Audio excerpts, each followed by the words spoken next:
Welcome to First Unitarian Society of Minneapolis, the birthplace of congregational humanism. We carry on that tradition of free thought today, dedicated to promoting a free search for truth, meaning, and justice.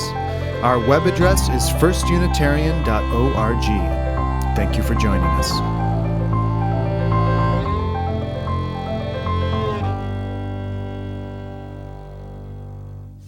H.A. Musty was a pacifist who opposed U.S. entry into both world wars.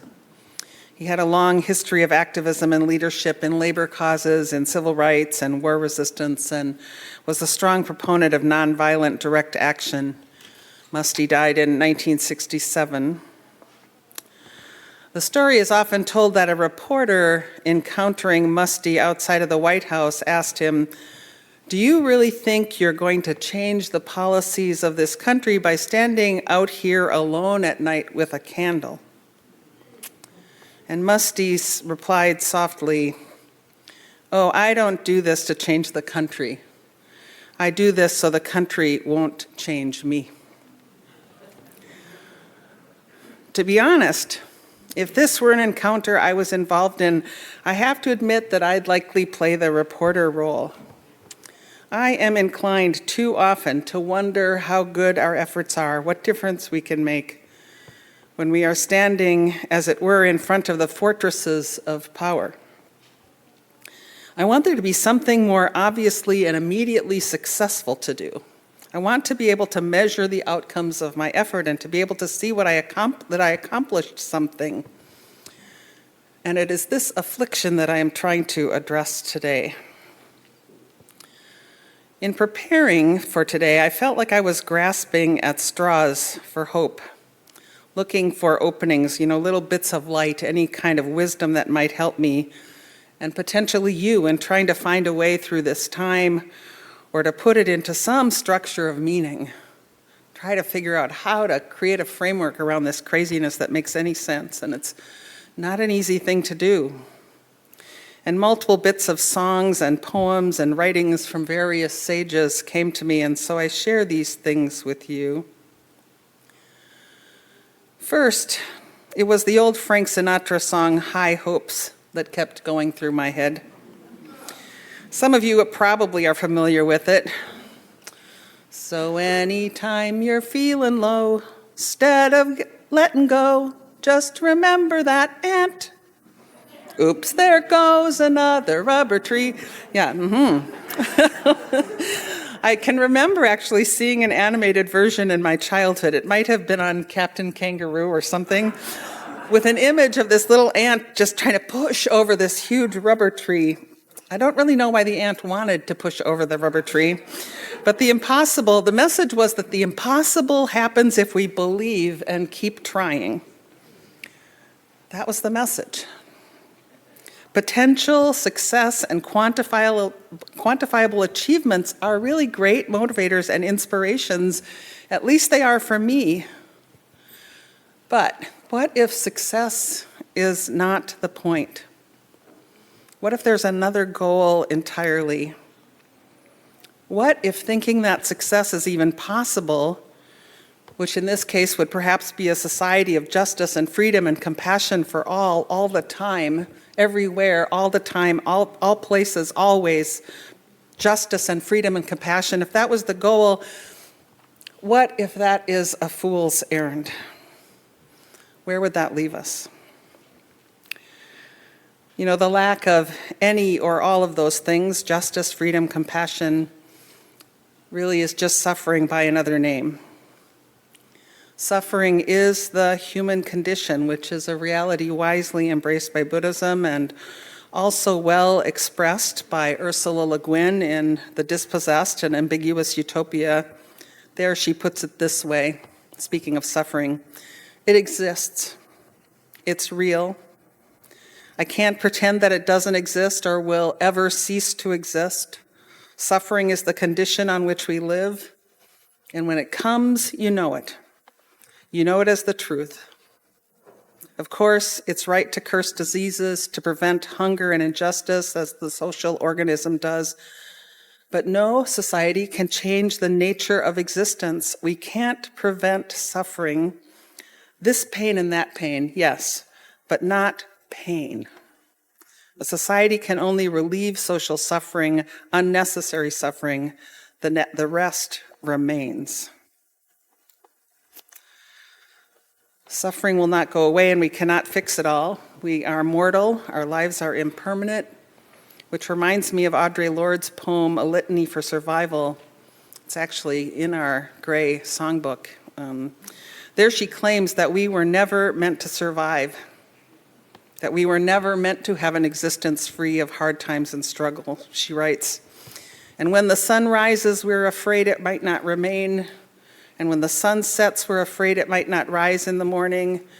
When our stomachs are full, we're afraid of indigestion. When our stomachs are empty, we're afraid we may never eat again. When we are loved, we are afraid love will vanish. When we are alone, we are afraid love will never return. And when we speak, we're afraid our words will not be heard nor welcomed. But when we are silent, we are still afraid. Try as we might and then try again and again, we're still afraid and hungry and unwelcome and hurting and in real danger. And what are we to do with this reality?"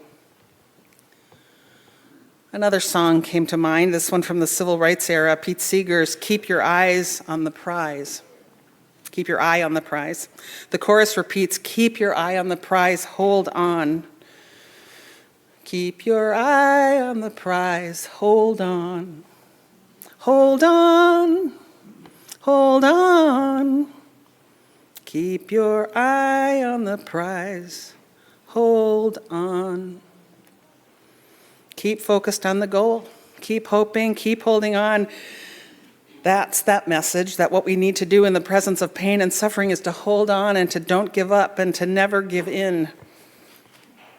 And this is an answer, I think, maybe the only answer, to hold on and to keep going, to cry out like the prophets in the wilderness, to find and actually embrace that sublime madness within us that makes it possible, even when it seems hopeless, to hold hands and stick together, to choose to turn to love and light.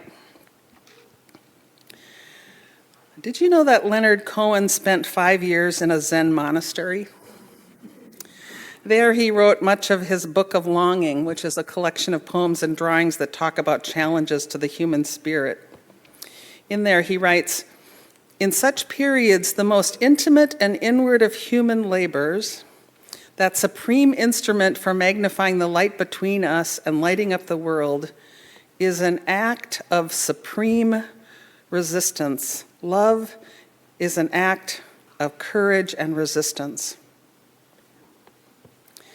In hard times, the best thing we can do is magnify the light between us and light up the world. To love is a supreme act of resistance." And then there's James Baldwin, here sounding a little bit like Audre Lorde, who searched for an antidote to dog our despair. He wrote this, "All love is light's battle against the entropy continually inclining space-time toward nothingness, against the hard fact that you will die and I will die and everyone we love will die, and what will survive of us are only shoreless seeds and stardust," unquote. All that stuff is true. You will die and I will die, and what will be left of us is stardust. But, love is light's battle, a battle against both despair and chaos. What we need, whatever else is going on, is to know that there is light somewhere waiting to be found. And our lives depend not necessarily on finding that light, but on searching for it, keeping our eyes turned toward it, even when we don't see that things are getting better or maybe even are getting worse. The fact that we can't see it right now does not invalidate the fight for justice. Because, indeed, if the arc of the moral universe is long, I mean really long, it's likely that even in our lifetimes, we may be unable to perceive that the arc is bending. And if this is true, then perhaps it is true that this calls for, in Niebuhr's words, that sublime madness in the soul. A madness that says, I will not give up, I will not try, I will never say, I can't. Even when standing before insurmountable fortresses of power, we must try. As Chris Hedges has said, I do not in the end fight fascists because I will win. I fight fascists because they are fascists.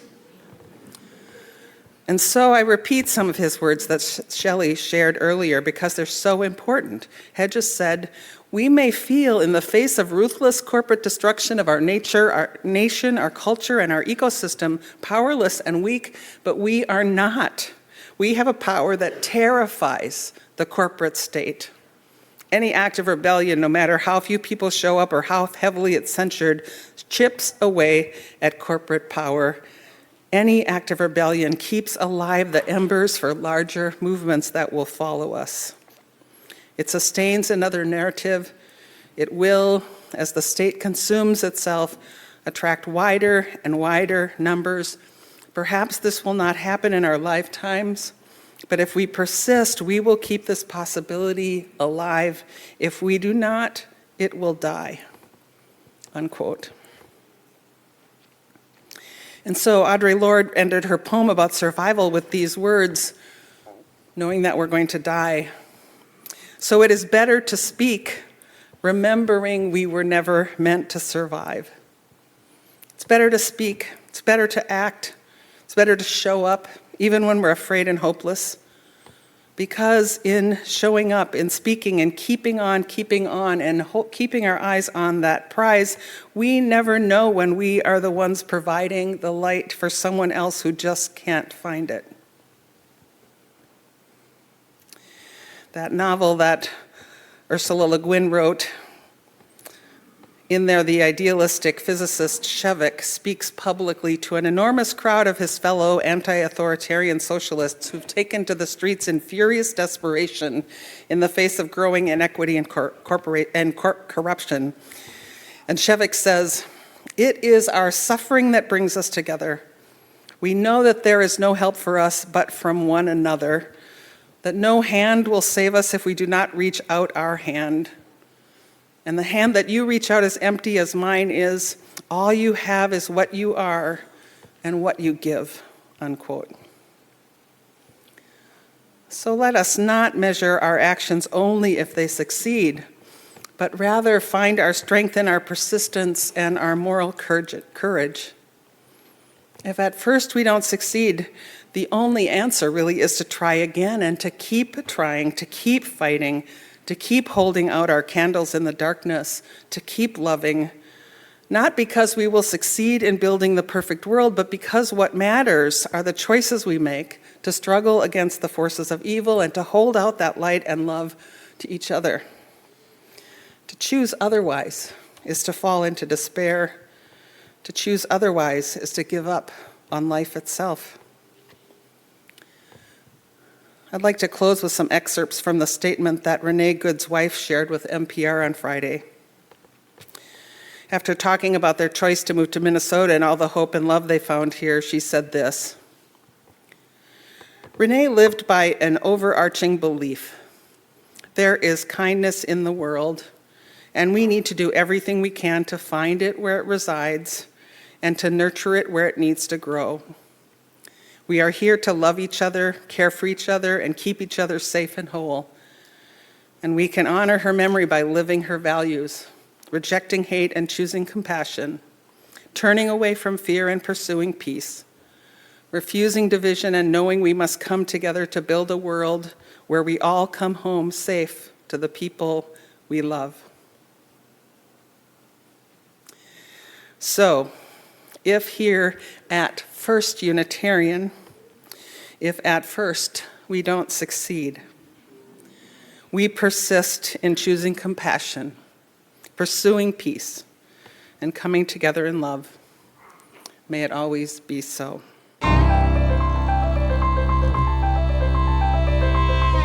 Thanks for listening.